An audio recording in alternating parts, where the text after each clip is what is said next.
It's election day, and before any results are in, conservatives have achieved a monumental victory already.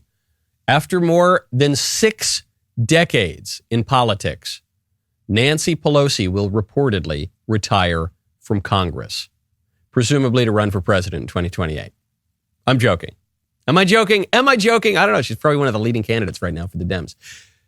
Nancy Pelosi began her career interning in Congress in the early 1960s. I am reminded of Rose in Titanic, who famously observed that it had been 84 years since the ship sank. Here, for those of you listening, I'll describe this photo to you. We see a 20-year-old Nancy Pelosi posing for a picture with President John F. Kennedy at his inauguration. It has been 64 years since one of the worst figures in modern political history has been inflicted upon us. And as we look ahead to the election results tonight, mirabile dictu, it seems the worst is yet to come. I'm Michael Knowles. This is The Michael Knowles Show.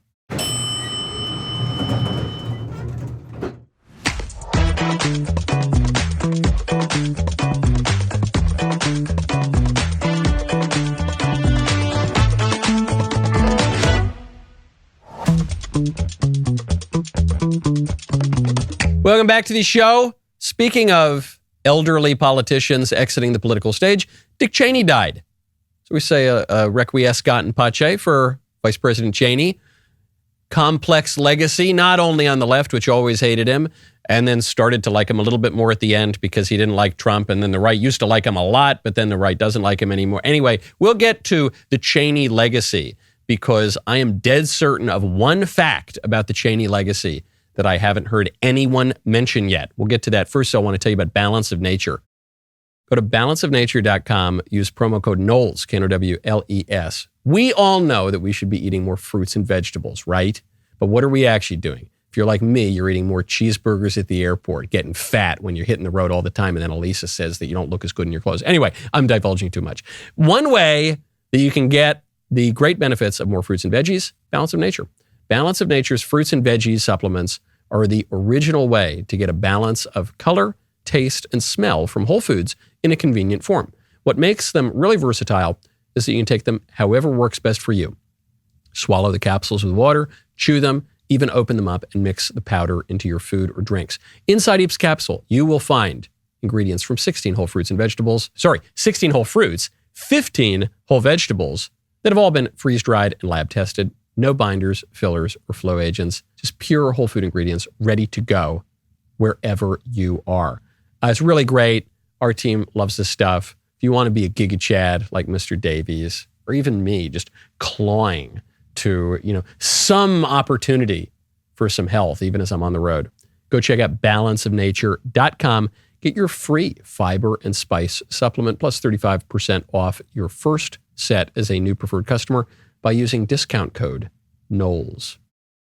You want to talk about vibrant bodies and health? We got to give a shout out to the heroic crew at PragerU. I'm in town. I'm filming some episodes of my book club show here. I was giving a speech last night at the Richard Nixon Presidential Library. I think you can find that speech online.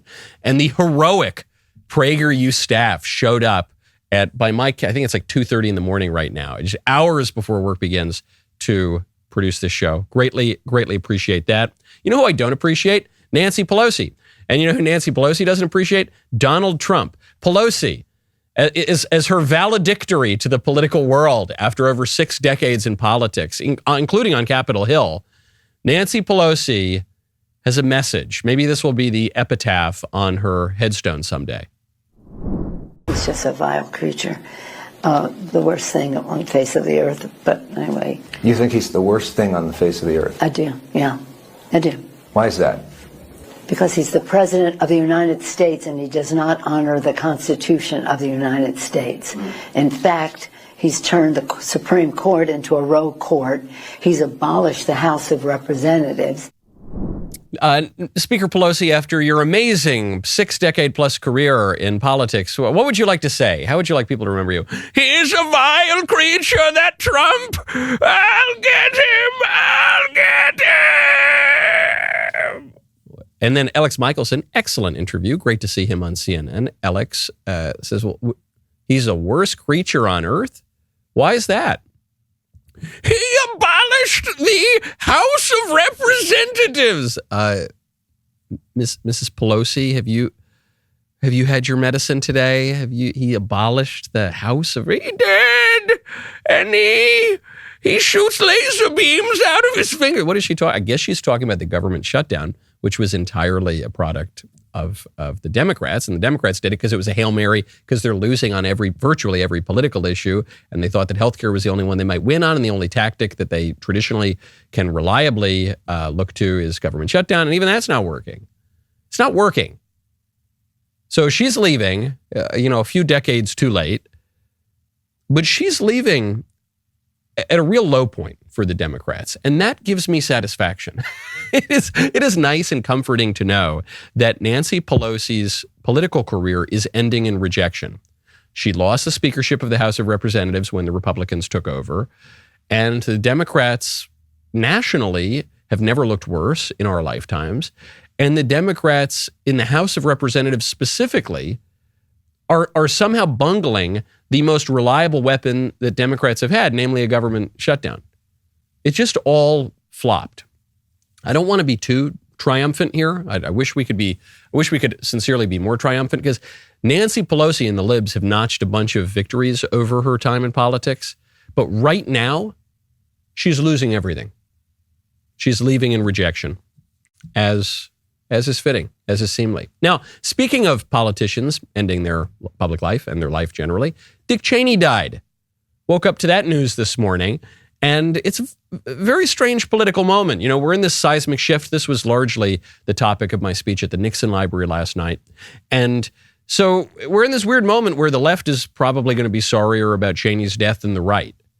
I'm old enough to remember when the left thought that Cheney was not merely Hitler, but actually the devil himself. When the left thought that Cheney was significantly worse than George W. Bush, whom they also compared to Hitler.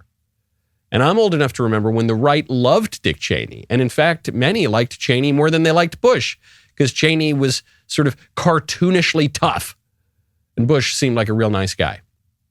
Now that's flipped, because Dick Cheney's daughter was a political opponent of Trump within the Republican Party, and Cheney, good father, stood by his daughter, and that made an enemy of Trump. And so he seemed to kind of flip sides. And also because Cheney was the representative of an expansionist, hardline, neoconservative foreign policy, a driver of the wars in the Middle East, which the American right loved in the 2000s. The American left hated in the 2000s. Now, they basically flipped. And the American right hates them, and the American left still doesn't love them, but you'll see more defenders of the imperial wars on the American left. And the whole political situation's topsy-turvy. I, however, believe that, well, one, because Dick Cheney is our fellow man, but also because Dick Cheney is a fellow Republican, is a longtime conservative, guy who came basically from nothing and had all sorts of personal problems, and then ends up at a very young age. I think he was 31 years old. He was chief of staff to Jerry Ford and worked his way up in politics, was the defense secretary under Bush I, then was the vice president under Bush II, very powerful vice president. I think we pray for Dick Cheney. Also because I'm Catholic and we pray for the dead. I think we should pray for Dick Cheney. We should say a little R.I.P. Requiem aeternam dona ei Domine et lux perpetua lacet e requiescat in pace, in nomine Patris et Filii et Spiritus Sancti. Amen. If you say that you don't pray for the dead, by the way, and you use the initials R.I.P., then you are in fact praying for the dead, because that stands for requiescat in pace, which is may he rest in peace. In any case, what's the good stuff that we should focus on about Cheney? There's one line from a book about him, The World According to Dick Cheney, that really sticks with me.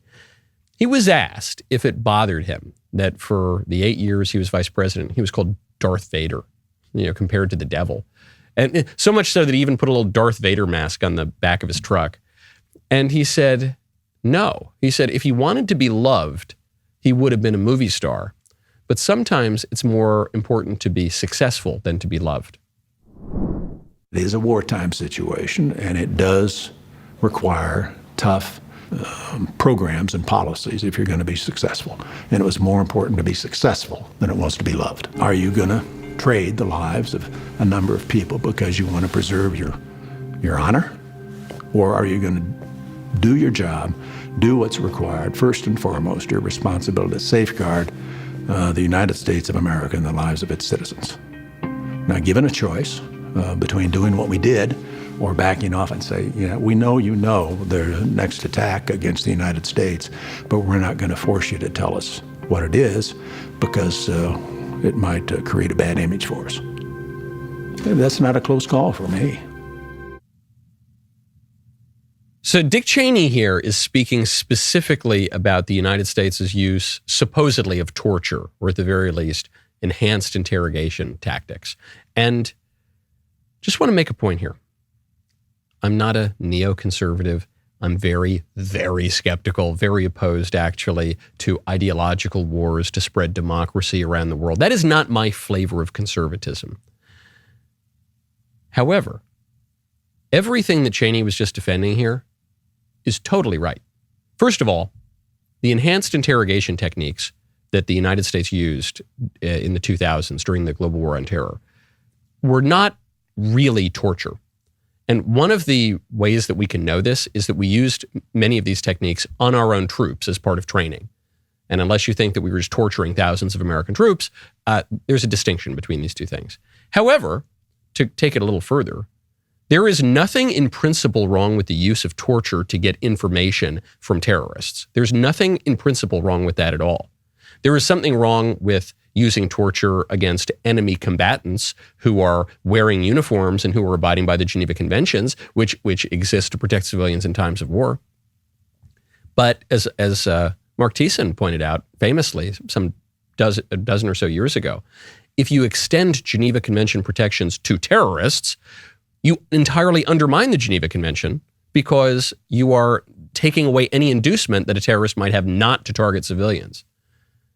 There's nothing wrong with that. And as Antonin Scalia famously pointed out with Leslie Stahl, while it might be wrong, immoral, to use torture to punish somebody, there is nothing in principle wrong with using torture against a terrorist to extract information, because that wouldn't be cruel and unusual punishment, and it would be easily defensible. Anyway, all of that to say, how should we think about Dick Cheney today? I know he's very unpopular in the Republican Party right now, after having been unpopular by the end of Bush's second term, having been quite popular at the beginning of Bush's second term, having been one of the most popular men in America when he was Secretary of Defense under George Bush the first. What I'm going to tell you, and this ties in directly with my Richard Nixon library talk last night, there will be a day to come when the right loves Dick Cheney again. There will be a day to come when Dick Cheney's kind of, grisly, tough talk about defending American interests will be really cool. And it will get aura cuts on TikTok, and the kids will think he's the Rizzler. That will happen. He will come back into fashion. There will be wisdom that the American right, and maybe the American left, learns from Dick Cheney. That will happen in much the same way that we have seen happen with Richard Nixon. When I was a kid, frankly, until 10 years or so ago, Richard Nixon was a footnote at best in the history of conservatism. He was an embarrassment at worst. He was essentially written out of the story of conservatism. Reagan could do no wrong. Richard Nixon could do no right. And now that situation's changed a little bit. And it's changed in part because of changing political circumstances. It's changed because we've seen how the media and the government have worked on Trump. It's changed because of the world order shifting. For whatever reason, Reagan's lost a little bit of his shine. Old Tricky Dick has come back up in the public imagination. The same thing's going to happen for Dick Cheney. Take it to the bank. Mark my words. I don't care how much you inveigh against the wars in the Middle East or the neocons or whatever. People are going to think Cheney's cool again at some point. We can pray for him in the meantime. All right. Now, speaking of scary figures, Zohran Mamdani might become the mayor of New York, and we got a little preview of what New York can look forward to. First, though, I want to tell you about Birch Gold. Text Knowles, K-N-O-W-L-E-S, to 989898. You might have been reading in the news that gold hit $4,000 an ounce for the first time ever, and gold is currently up 50% for the year. And as I may have mentioned, I'm a little bit of a gold bug, and so I'm feeling great about that.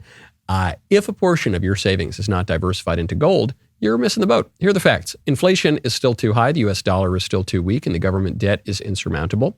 This is why central banks are flocking to gold.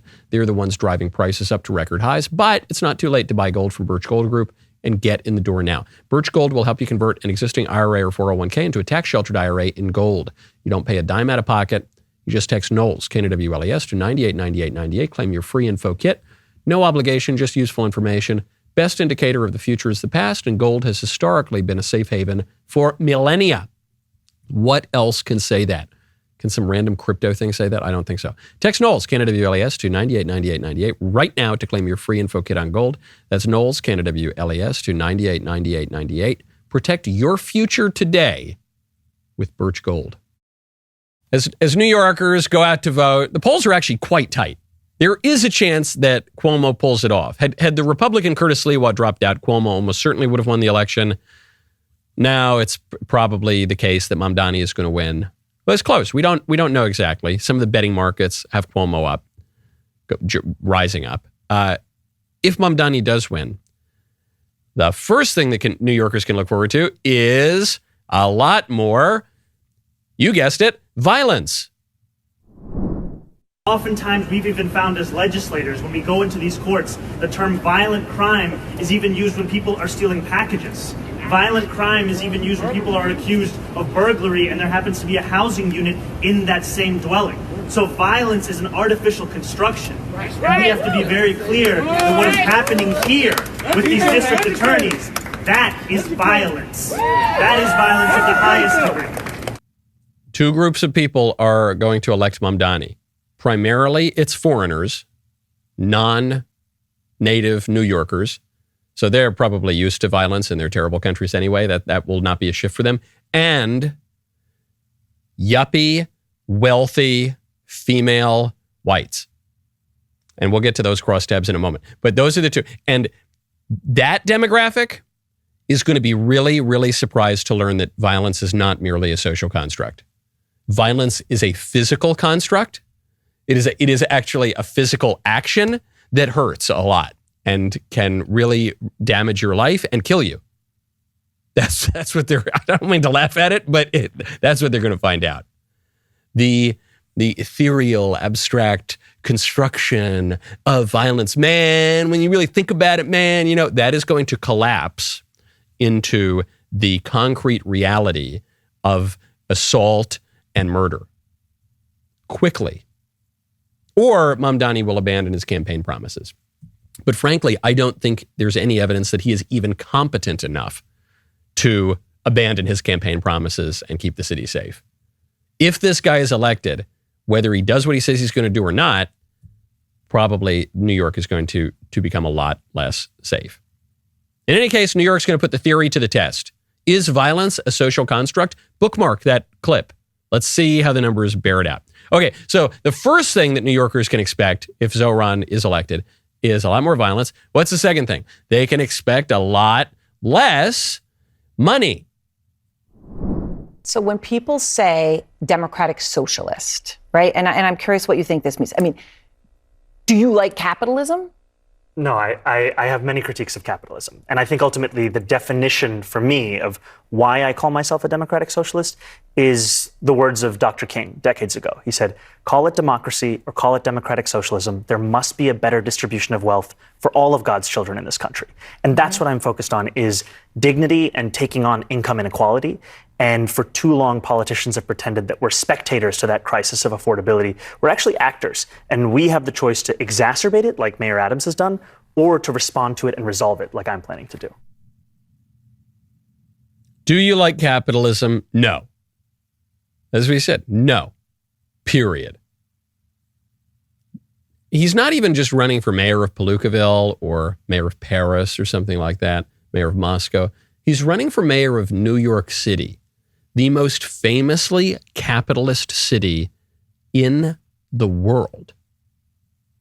Is there a second? What's the second most capitalist city?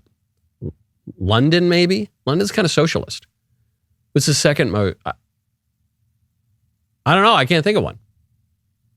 Now, to be fair to Zohran Mamdani, there are plenty of valid critiques of capitalism. I have plenty of critiques of capitalism. In fact, while we're saying nice things about the neoconservatives, the early neoconservatives like Irving Kristol had a great line. He said, 2 cheers for capitalism. It's not 3 cheers, because capitalism is a modern liberal ideology that, if taken to its logical extreme, would make an idol out of money. It would actually worship filthy lucre and mammon. That would not be good. The Bible tells us not to do that. But there's much to recommend capitalism and markets and the allocation of resources according to the impulses of the market. And obviously, there's a lot to recommend private property, but there are critiques of capitalism. The problem is Mamdani's critiques of capitalism are all the wrong ones. The real critique of capitalism is that it can weaken social institutions and social solidarity, and it can put the cart before the horse. And it can weaken bonds within the community, and it can weaken bonds even within families, which is the bedrock political unit and has to be protected. Zohran Mamdani's critique of capitalism is communist, basically. He is an avowed socialist and maybe a communist, and he's even what we now call like a gay race communist. He's not even like the old school Bernie Sanders kind of socialist. He's not like that old school class warfare Karl Marx kind of socialist or communist. He's the kind of communist who tweets about queer liberation, who tweets about the need for justice in Palestine or whatever, as a matter of the economic order. It's not, oh man, it's going to be bad. I'm all for critiquing capitalism if it means you're going to strengthen the family, if it means you're going to maintain traditions, if it means you're going to have a cohesive society. Yeah, get a healthy critique of capitalism. But it's like the Anakin Skywalker meme.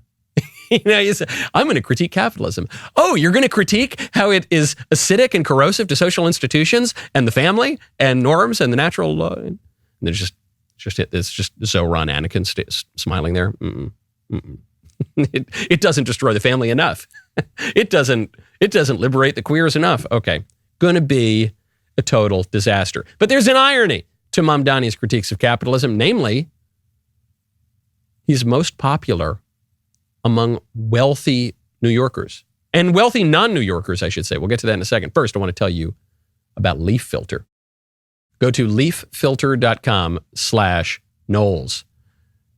If you're like me, folks, you don't want to be pulling the gunk out of your gutters, okay? Ever.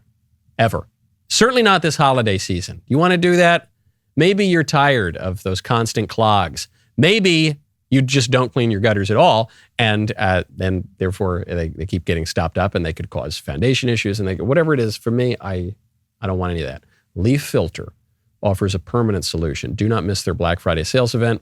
Save up to 35% off their most anticipated sale of the year at leaffilter.com/Knowles, KNWLES. An investment in Leaf Filter is really an investment in protecting your whole home. Clogged gutters are not just annoying, they can cause very serious water damage from flooding, roof issues, rotting siding, foundation problems. DIY solutions might seem cheaper up front. They can cost you a lot more down the road. Leaf Filter is the permanent solution backed by a lifetime no clogs guarantee. Their award-winning patented technology keeps everything but water out. No holes, no gaps, no openings or debris to slip through.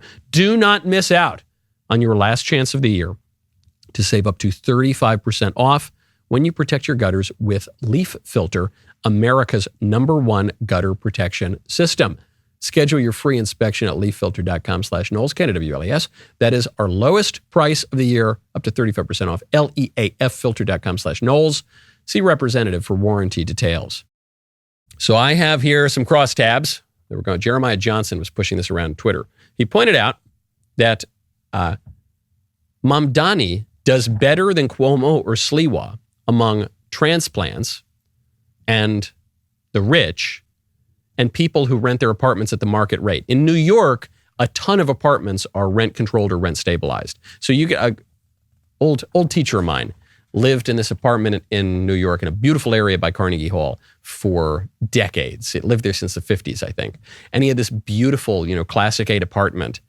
Fair market value would have been like $8,000. He was paying $800 a month. So there are all these distortions to the market. So you would expect the people who would support Mamdani, if you just buy him at his Marxist rhetoric, you would expect it to be the rent-controlled New Yorkers, the underclass, the proletariat, right? No. Mamdani does better with transplants, the rich, and market rate renters, per Jeremiah Johnson. If you look at Sliwa, the Republican, and Cuomo, the, I guess, more moderate Democrat, it's the guy who lit up Freedom Tower pink to celebrate infanticide. We have to call him the moderate in this race. Disgusting. You see, they both do better with people who were born in New York than people who were born outside New York. Only Mamdani does worse with actual New Yorkers compared to people born outside New York City. You look at all of the crosstabs, it shows you that. And I'm not surprised by this. Some people will be surprised because they think of New York as monolithic and liberal and awful. Having spent the first 24 years of my life in and around New York, within a commuter rail line of Grand Central, I tell you, there is a deep conservatism to New York. Not enough to beat the Democrats in elections generally, but there's a deep kind of conservatism. And actual New Yorkers are not voting for Mamdani. In fact, I don't want to tell tales out of school. I still have, many liberal friends and family members in New York. Some very liberal friends of mine will not vote for Mamdani. New Yorkers. However, rich transplants are going to vote for him. And foreigners. Foreigners and rich transplants. That's very sad. But you know what this means is that even New Yorkers now have to feel the hideous effects of mass migration. Because for New Yorkers, they didn't really care that much about mass migration.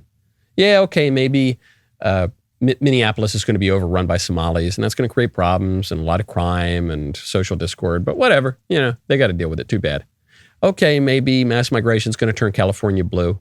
Yeah, good, all the better. New Yorkers are basically fine with that. Yeah, maybe all right, some migrants are coming to New York now. It's a little annoying. Even Eric Adams, Democrat mayor, he said mass migration is going to ruin this city. Okay, but whatever. New York's generally always kind of Democrats, no big deal. Well, now, mass migration, not just illegal immigration, but legal immigration too, is going to tell New Yorkers you don't get to pick your own mayor. Actual New Yorkers, you don't get to pick your own mayor. You want Andy Cuomo, for whatever reason. You want maybe Curtis Sliwa. Too bad. Even Andy Cuomo, though, you regular Democrat in New York, you don't get him. You have to get a Muslim communist who's going to raise your effective tax rate to 52%, who's going to take over your grocery stores, and who's going to buy up private apartment buildings and create a bunch of communes that are going to decay into even more projects where there's going to be even more crime and even more drugs, and it's going to be unlivable. But you said diversity is our strength. So that's what you get. You said we needed to have lots of legal immigration. Even if it's not illegal immigration, we need endless legal immigration. Okay, that's what you get. You get Zohran Mamdani. The conservatives have seen that happening for a while now. When I was a kid, there were two views you could have on immigration. You could have total open borders, legal's good, illegal's good, bring it on. Or you could have mostly open borders. And you say, illegal's bad, but legal immigration's really good. We all want more migrants. Just got to do it legally. Some of us, for many years now, have been calling to drastically reduce all migration for purposes of social solidarity. It's only been the right that's called for that. The right and Bernie Sanders in his defense, because he's an old school socialist and he recognizes that mass migration is bad for the working class. Other than that, though, no one seems to have noticed. Now they're going to notice. It's too bad. I love New York. It's too bad to see it happen. There is only one Dem in the country who seems inclined to moderate, and that would be the Democrat who has recovered from a brain injury. That would be John Fetterman. Here he is on CNN, not merely inveighing against the far left wings of his party, but admitting what every reasonable person knows, namely, the Democrats are responsible for the government shutdown. Deeply distressing to know that 42 million Americans are going to lose their SNAP benefits. And now that's one of the big reasons why I refuse to shutting our government down. And again, I feel like the Democrats really need to own the shutdown. I love it. I've gotten more of a kick out of John Fetterman every single day. I pointed out, though, at the Nixon Library last night, there's a civil war on the American right. Everyone talks about it, especially online and in very politically nerdy circles. Always just say, are you in this faction or that faction? Are you with this guy or that guy? And The thing is, there's always kind of a civil war on the American right because the American right is divided into lots of different camps.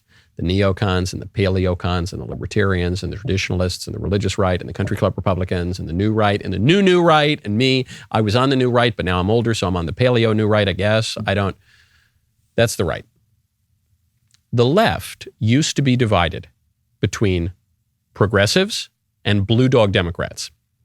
And the blue dog Democrats were people like Daniel Patrick Moynihan years ago, or people like Joe Manchin more recently, or Kyrsten Sinema, or there were these kind of moderate Dems.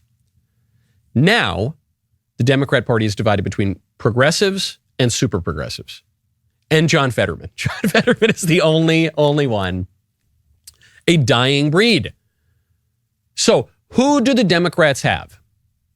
I mentioned yesterday this strange situation, even CNN had to admit it, which is that in 2000, 2004, Democrats had a front runner. Al Gore was polling above 25% at this time in the presidential cycle. So they knew, and Al Gore got it in 2000. He didn't get it in 2004, but they still had a clear sense of what kind of candidate they were going to have. Same thing with Hillary in 2008, 2016. Same thing with Joe Biden in 2020.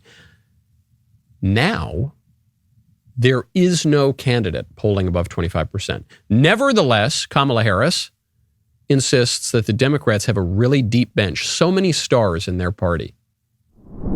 We have so many stars in our party. There are so many stars. And let's not be afraid of them. You talk about Mamdani. I mean, he's exciting this group of people who otherwise don't think of themselves as being aligned or a part or even seen by the system. You just look at the range of what we have. So many. Jasmine Crockett, who I just talked to recently. I mean, we have so many stars. So that's it. They have so many stars. Who are they? Zohran Mamdani and Jasmine Crockett. This woman was the vice president of the United States. She was the presidential nominee 10 months ago. She says that the future of the Democrat Party, the most exciting people they have right now, a Muslim communist and a woman who is politically schizophrenic, a woman who one day she gives an interview and she just sounds like a totally normal person. She says, oh yeah, well, here's the tax policy in this area and this is why. But then she goes in front of another audience where she wants to pander to black people and she sounds like she's in a WB sitcom. She's like, all right, now listen here, man. You know what I'm talking about, honey. And you think, hold on, wait, you were just talking normal like 5 minutes ago. You forget about the ideas. What idea has she offered? All she has tried to do is emulate some of AOC's provocations. That's it. All she's tried to do is just like really hit Trump. All she's tried to do is get nice viral clips on the internet. That's the best. Say what you will about Mamdani. At least he's a communist. Say what you will about Mamdani. At least he has an idea, kind of. At least he might be a jihadi. Great. Okay, I can work with that. There's something to engage with there. What about the rest of the day? And those are the best. And it is amazing to think, as some of these elder statesmen pass away or retire from politics. Cheney exits the stage. Nancy Pelosi prepares to leave politics. You think, wow, will there be a day to come that we miss Nancy Pelosi? Are things just getting worse? I'm not a pessimist exactly. Many of my colleagues are pessimists. I'm not an optimist either, because pessimism and optimism are just feelings. They're cheap little sentiments. They're two sides of the same coin. I have hope, which is a theological virtue. I have hope, which I'm commanded to have, and which I have based on the fact of the resurrection. But if you asked me to put money down, will the political situation in America over the next 5 years get better or worse? I would say long-term, we're poised potentially to have a renewal. You see this in the Trump revolution. You see this in the very likely J.D. Vance, Marco Rubio ticket. You see this in a return to religion among young people especially. There are really good signs, Gen Z becoming substantially more conservative. Okay, there are good signs. In the short term, there's going to be a lot of Jasmine and Zohran, and it's going to be ugly. It's going to be ugly. Okay. speaking of President Trump, he's fielding all sorts of criticism from people who are saying he's going too far. His response, I think we should all emulate.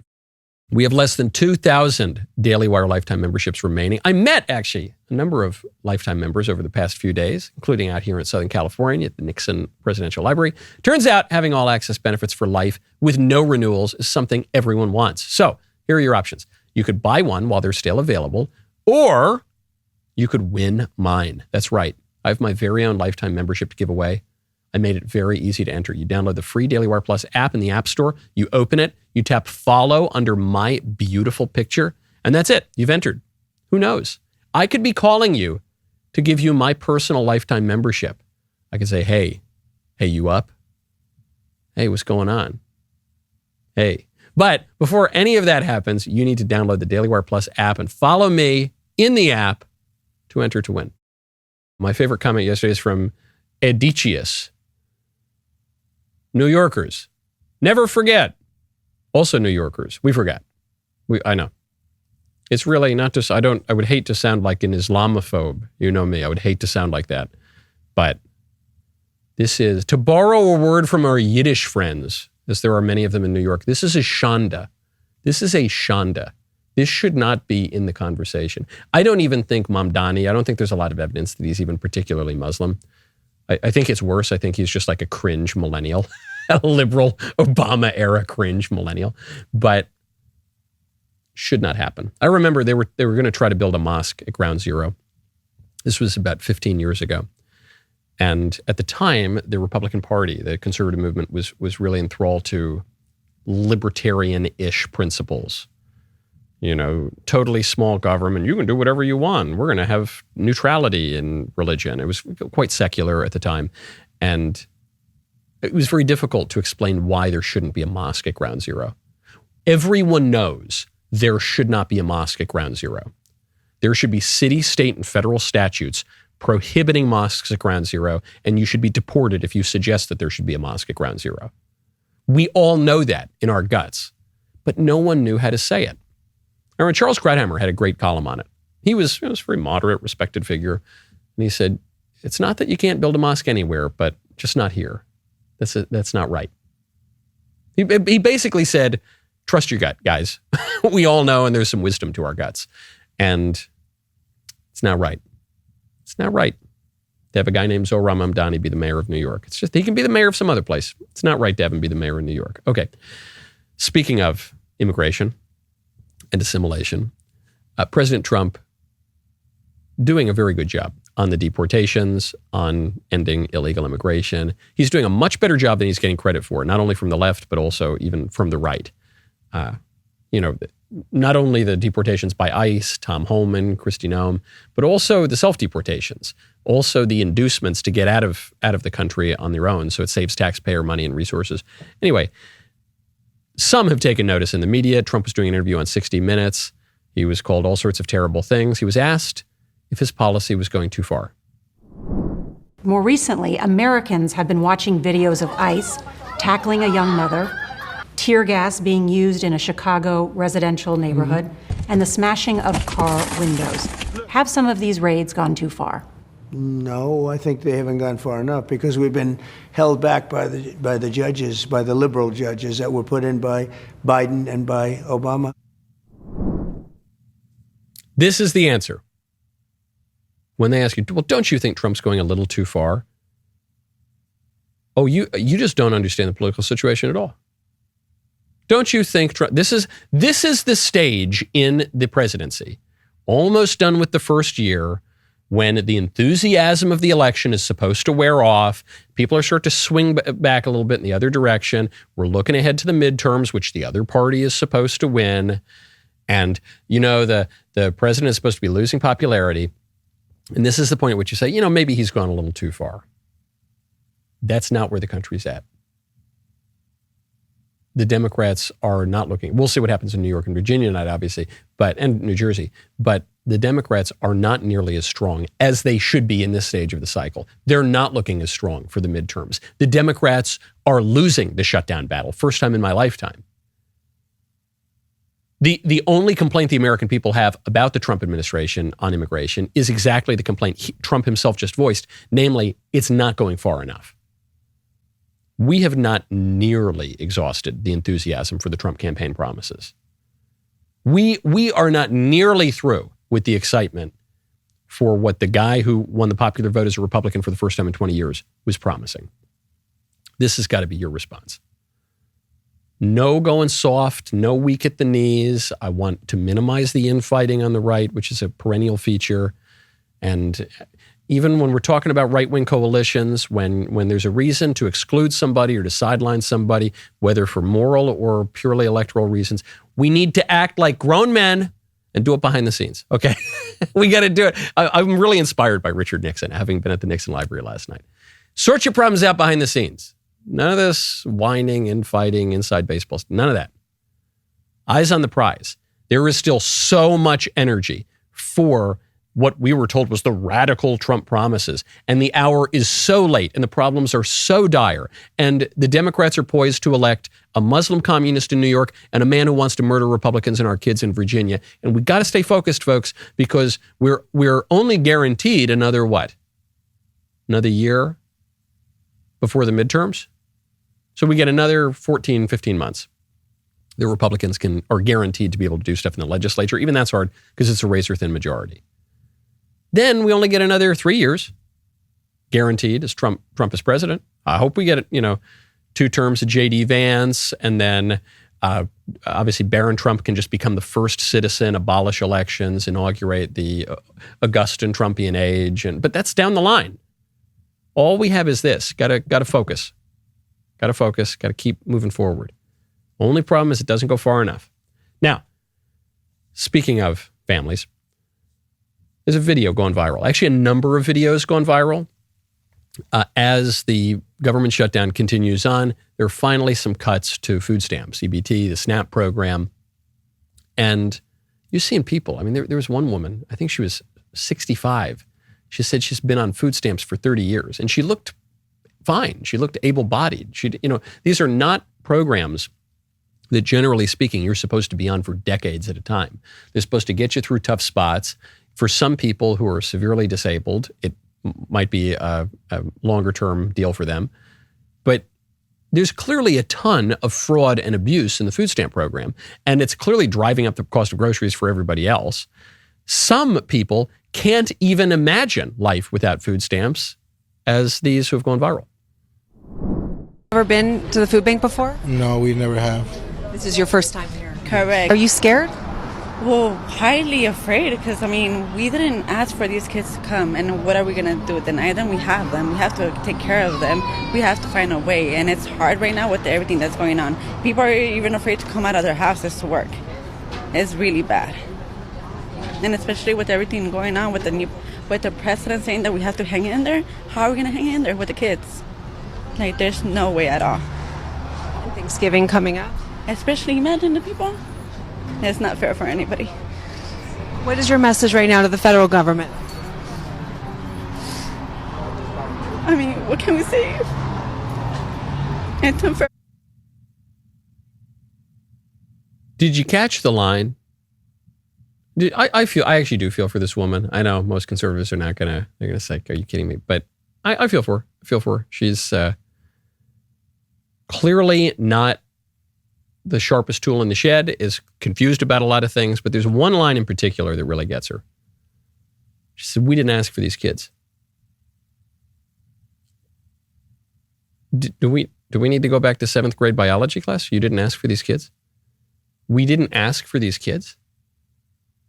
Not only did you ask for these kids through a specific action that you undertook, but living in our contraceptive culture, the fact that you didn't use artificial contraception, which I'm not recommending, by the way, I'm not in any way encouraging artificial contraception, but the fact that you presumably did not use that means that you asked for the kids twice.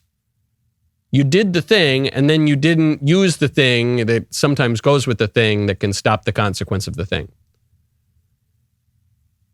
There's one person at the beginning of that video said he'd never been to a food bank. He just was on the government cheese, didn't even think of availing himself of other charitable resources.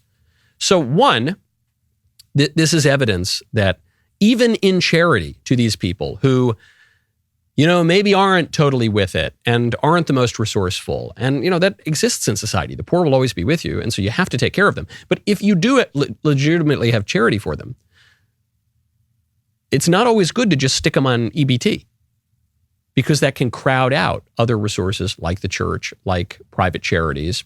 It can get them hooked on these programs to the point that they don't even know how to go to a food bank, much less go out and find gainful employment. And also, though, and this is going to be the controversial part, this is the consequence of contraception.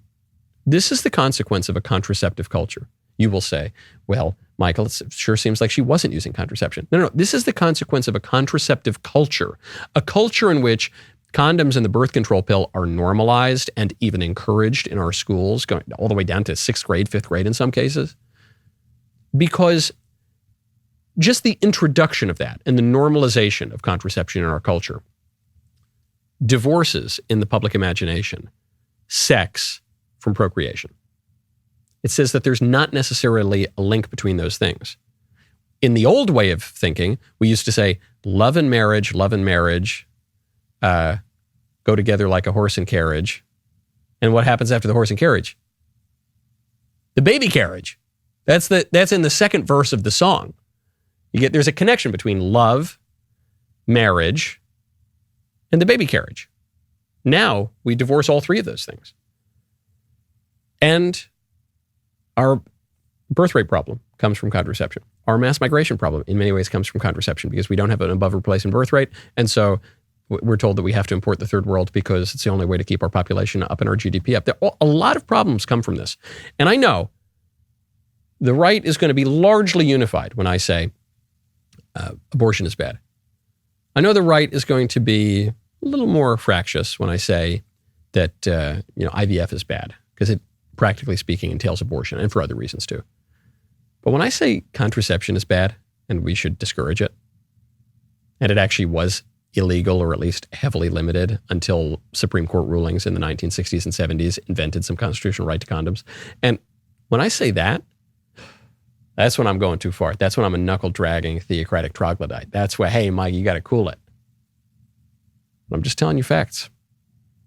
When a woman says, hey, we didn't ask for these kids, she is expressing an intuition that we're all at least pretending, which is that sex does not necessarily entail procreation.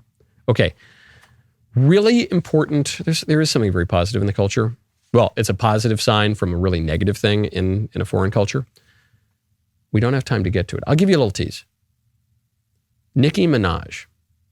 Nicki Minaj is sounding the alarm on Christian persecution in Nigeria and is thanking actually the Trump administration and she's great. And Trump is now using some of her songs and it's awesome.